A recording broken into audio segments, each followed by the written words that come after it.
Why do death row inmates have medical checkups right before their executions?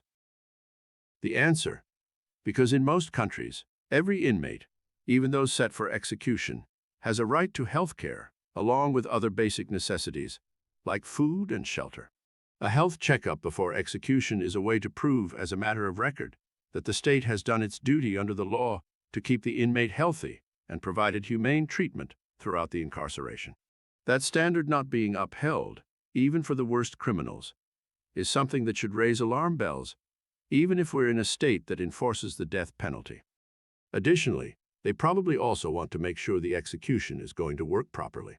Like, the inmate doesn't have anything going on that will prevent whatever method of execution they are using from working as intended. In what scenario would someone's health stop or impeded someone from being executed? Do you not know the famous story of the Bulgarian man who drove a train for a living? He loved his job.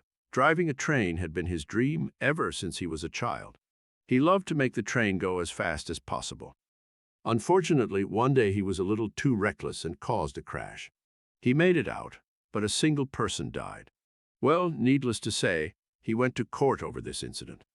He was found guilty and was sentenced to death by electrocution. When the day of the execution came, he requested a single banana as his last meal. After eating the banana, he was strapped into the electric chair. The switch was flown, sparks flew, and smoke filled the air. But nothing happened. The man was perfectly fine. Well, at the time, there was an old Bulgarian law that said a failed execution was a sign of divine intervention. So the man was allowed to go free. And somehow, he managed to get his old job back driving the train. Having not learned his lesson at all, he went right back to driving the train with reckless abandon. Once again, he caused a train to crash, this time killing 2 people. The trial went much the same as the first, resulting in a sentence of execution. For his final meal, the man requested 2 bananas. After eating the bananas, he was strapped into the electric chair.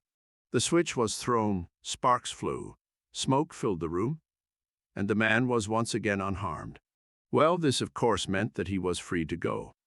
And once again, he somehow manages to get his old job back.